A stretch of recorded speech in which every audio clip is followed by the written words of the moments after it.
There are two recruits coming on campus this weekend, must-gets, and this could be the biggest weekend of BC recruiting in 2025.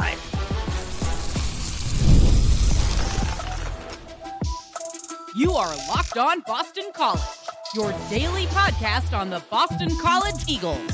Part of the Locked On Podcast Network, your team every day. Hello, everyone, and welcome. This is Locked On Boston College, your team every day. I'm your host, AJ Black, and I want to thank each and every one of you who have made Locked On Boston College your first listen every day. We are free anywhere you get your podcast and on YouTube. On today's show, I want to look at some positional rankings that came out on Athlon, and one really particular team that BC's playing that stood out to me, and I'll explain what I'm talking about there. BC goes international with a pair of new offers. I'm going to look at the recent trend with BC and how they've been looking abroad to get recruits and what that could mean. And as I said, this could be the biggest weekend in BC football recruiting this year. I'm going to explain why. Now, week number 2, hopefully will be a little bit more, there'll be more action in terms of official visits than what we saw in week 1 for BC, which was kind of a snooze fest. There was 12 recruits that came on campus and 0 committed after the weekend. Now, that doesn't mean they're not going to commit. Many of these kids may just be looking at other schools. They want to kind of run out the process. It happens, and BC still lands them. That's not what I'm worried about here. Moving forward, though, you look at this weekend, another dozen plus recruits are coming to campus for weekend number 2. Now, there's 4 official visit weekends. This puts BC at about 25 official visits up to this point. I have the official list up on Eagle Insider, but I'll give you a taste right now. And 2 recruits specifically that I think are absolutely critical for BC and could really redefine the class of 2026, excuse me.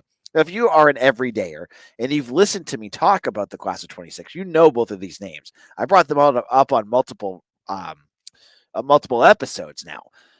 But the big news here is one was scheduled to come this weekend. The other, I believe, changed his schedule to come this weekend as well. So the 2 that we're looking at is Pritchard, a 4-star top 247 recruit out of Donovan Catholic in New Jersey, and everyone's favorite, Marky Walbridge, out of St. Sebastian's in Massachusetts. Now, let's do a quick dive into who they are in case you have not listened. Maybe you have not heard my episodes on these guys, but I'll kind of go back over it. Pritchard, he's been on campus a bunch of times. He is down to 3 schools. It's Boston College, Illinois, and Rutgers. And Duke is kind of floating around there. They're getting an official visit if he doesn't come in after this weekend. I have said all along that I was worried where BC sat with him in terms of the how many schools he was going to visit before he got to BC, because he's already gone to Illinois, he's already gone to Rutgers. I thought there would be a chance he would never even make it to BC and might have committed beforehand. The fact that he is still coming to BC, a 4-star recruit, he wouldn't be as high as Mason Leak, but man, having 2 on the top 247 already would be massive. But the fact that BC is getting this visit speaks volumes, because there's been recruits. I can think of, there was a kid last year, Chris Vigna from New Jersey. BC was really high on his list. I talked to him a bunch of times. He really liked BC. Took him 1 visit to Rutgers and Greg Schiano in his backyard, and that was all it took. That's not going to be the case for Kai. Kai had his visit. I read his reaction. It didn't seem like anything that big to me. So I think BC is in really good shape here. I'm feeling really good about the Eagles' chances. I would be surprised if he makes Duke, but maybe I'm not Kai. Maybe he wants to take all 4 trips. Hey, having a school pay for 4 trips for you with food and checking out schools and having fun, not the worst idea in the world. So I don't blame him if he wants to wait, but there's also a chance that he does make that decision. So he's the first one. The other recruit is Marky Walbridge. Now, Marky is one of the best offensive linemen in Massachusetts. BC has a couple other that are already committed, 3. Mark Antunes, Brady Breckenhuis, and Dina Ruxnitis. Would be quite the quartet if you could get Marky Walbridge on top of this. Now, Marky is an enigma.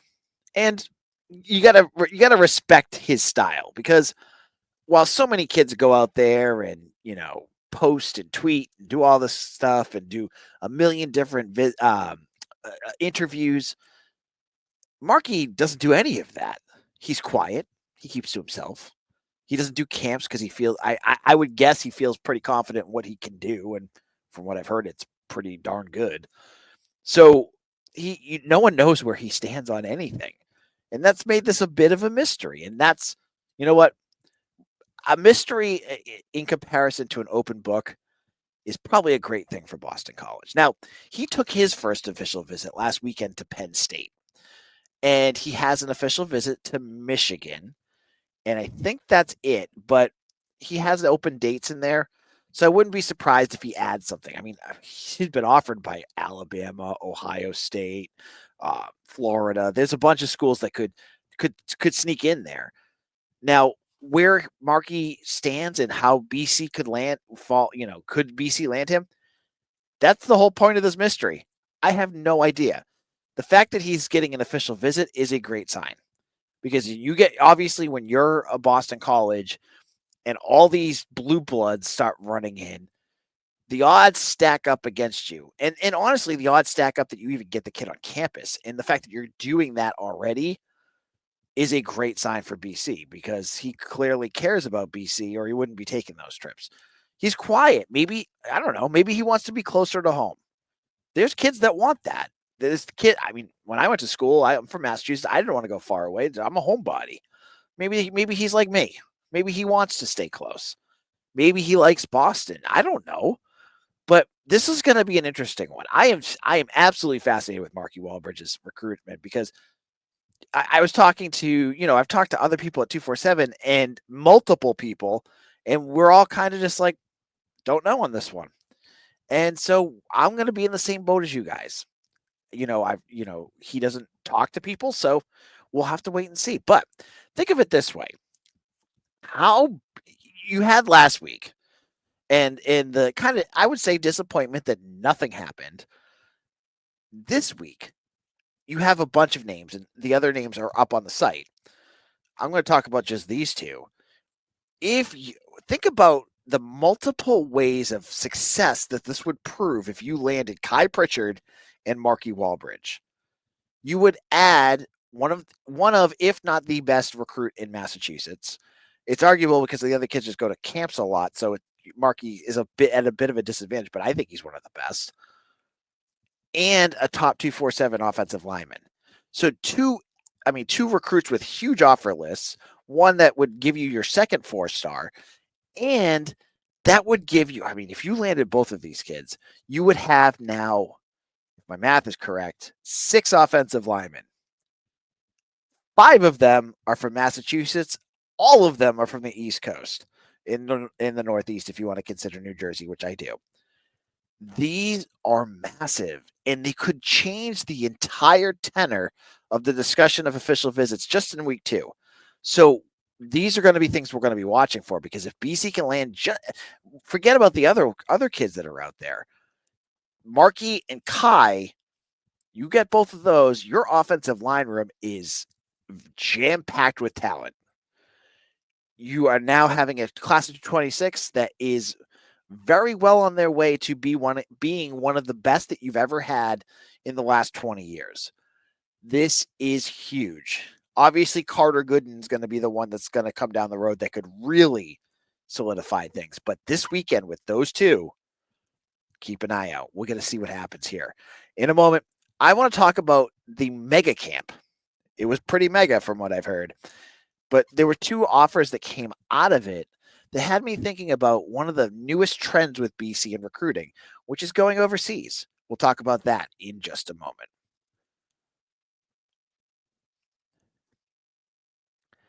The NBA playoffs are in full swing, and every night delivers highlight-worthy performances, major momentum shifts, and can't-miss moments. Whether it's a game-winning shot or a breakout player, there's never been a better time to get in on the action. FanDuel makes it easy to stay in the game before tip-off and live with player props, performance trends, and same-game parlays. Fans have more ways than ever to play smart and win big. What are your thoughts on this NBA Finals? First of all, sorry, Knicks fans. you got past the Celtics, but I said earlier I thought Indiana was going to be too good. That's what happened. But man, Indiana and Oklahoma City, what are you thinking? You can get the winners. You can pick who wins. You can pick how many games they play. You can pick in-game matchups as well. It's so great to use. So if you're new to FanDuel, it's the perfect time to sign up. Head to FanDuel.com and place your first $5 bet. If it wins, you'll get $200 in bonus bets.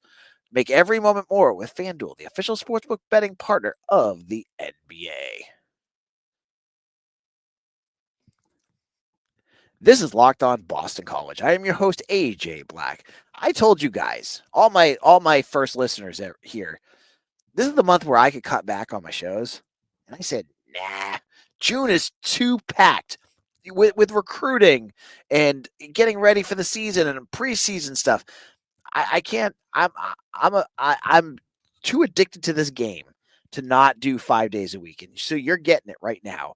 And thank you all who are first listeners who listen to us first thing in the morning and our everydayers who listen to us every single day. Thank you all. Now, this past weekend, BC held a mega camp. And I have to rescind something I said, which was completely wrong. I said there was 1,000 people. I added a zero to the end. I apologize. They had 125 plus recruits. So I was a little bit more 10 times higher than what I should have been.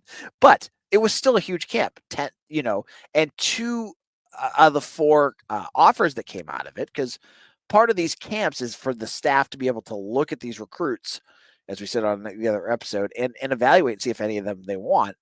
Two of the recruits that they offered were international students. Now, I'm going to try to get their names right. And they are Bruno Warner, who is a humongous 6'9" offensive tackle, originally from Germany, and Nico Campus, who's a class of 27. Bruno's 26. Campus is a 27. Big man with offers from BC, UMass, and Sacramento State. They are both from the NFL Academy, and that's in London, England. So they're both German guys. They both play over at the London Academy. BC has kind of dabbled recently with recruits from other countries, and this is the latest case of it. The NFL Academy seems to be a place where you can find good talent. Many of those kids are pretty raw because, the difference between grabbing a kid that plays in Texas or Don Bosco in California and someone who's kind of just learning the game and playing against other German kids, it's a bit of a shift. The talent could still be there. I mean, gosh, Warner is 6'9". He's huge. Can't teach that, but there are more projects. Now, BC in the recent, let's say 10 years, has landed a number of foreign born players. Now, people might point to Kasim Edebali, which is a little bit longer than that, but he actually played in the United States before. He was German, but he played in the United States in high school. He doesn't really count. I look at the guys that have played either internationally or at the NFL Academy. The first one I look at is Elijah Krasnovic, who just transferred out this past year. He was a big Serbian dude. Never played. I don't know anything about what happened there. He was here for a while. He's huge, just never played. And I didn't see him with the second team. I don't think I saw him with the third team. Just wasn't working out. Now he's at Western Carolina now, so maybe he'll have a chance there. So that one didn't work out. But more recently, there's a couple of players that are international that have come on campus. The first is Sam Candotti, who is from Australia. What do they call it? Aussie rules kicker. He kind of worked for a bit last year. Let's not talk about that. But the most recent has been associated with the NFL Academy. That was Pape Sai, who committed to Jeff Hafley, and I signed with Jeff Hafley, but now he's Bill O'Brien's guy. I gotta say, I talked about Raw. This kid came from Senegal to London to play in the NFL Academy. Saw him last year, and raw would be about the nicest term you could say. He looked like he had a lot of growing up to do, and credit to him. The difference between last year and this year is palpable. And credit to Matt Applebaum, too, because the work they've done on him, he looks like he belongs. Like, of course, he's going to, with offensive linemen, you want to give him even more time. Like, he could probably use one more year before you even think of it. But he's starting to get it. He, again, just like Warner he's in campus, they're all huge dudes. So it's great to find that kind of talent and coach them up. When you're BC, you can go into schools like St. Francis Academy, IMG Academy, Don Bosco, the big ones around the country. You're going to struggle because the Blue Bloods have their eyes on all of these kids, and they're going to offer. And when they offer, it makes life hard. But if you go across the sea, you might have better chances. And so to find a couple, now it's 2-3 offensive linemen that you're offering, and they're all international, you might have a better chance. Like, look at their offer list, but they're perfect. These are the perfect clumps of clay to develop, which is what your school keeps talking about. Like, you want to develop all your guys and have guys that can do that kind of thing. So that's one piece. You've also, I mentioned Sam Candotti. I'd be remiss if I didn't mention Andy Quinn also came from the NFL Academy. Now, he went from Ireland to NFL Academy, and I forget where in between he did the kicking competitions. He could have done it before the NFL Academy, but he's another one. Like, you brought him in. Now, I believe what I saw was that the NFL Academy kids this year came to camps, and they're going on a tour through a bunch of them. I think it was Warner saying that he's going to go to like Mississippi State and Alabama and Wisconsin. So it'll be interesting to see if BC saw something that other schools also see and they offer too. Because, I mean, gosh, if Warner gets offered by Bama, goodbye. But maybe he kind of slips through the camp. I mean, Bama's going to have 4 stars in camp with them. So maybe he doesn't get offered, and then you can think about that. Now, I would say, with full honesty, like, we just talked about the offensive line. These are both offensive linemen. Campus is class of 27, so that's a different story. I don't know what the board looks like and how many they would take for that class. But looking at Warner for class of 26, he's this year. You have 4 commitments, and I said you have Kai Pritchard, Marky Walbridge. I would imagine both of those are immediate takes if either of them go.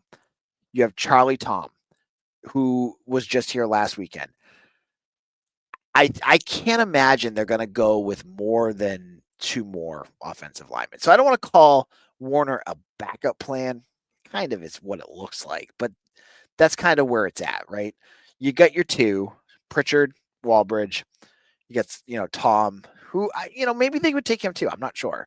But I can't imagine they would go for the class over 6. That would be an enormous offensive line, especially with the pending roster caps that they're going to be stuck with. I think things could, these other kids might be just ones to keep an eye on, not ones I would expect to be huge. Now, in our final segment, Athlon Sports, well-known magazine publication, they came out with their most recent roster rankings for the ACC. I want to talk about where BC stands, my thoughts on them, and one other school that's on BC's schedule that really shows where this school is. It kind of relates to our conversation from yesterday. I'll explain that in just a moment.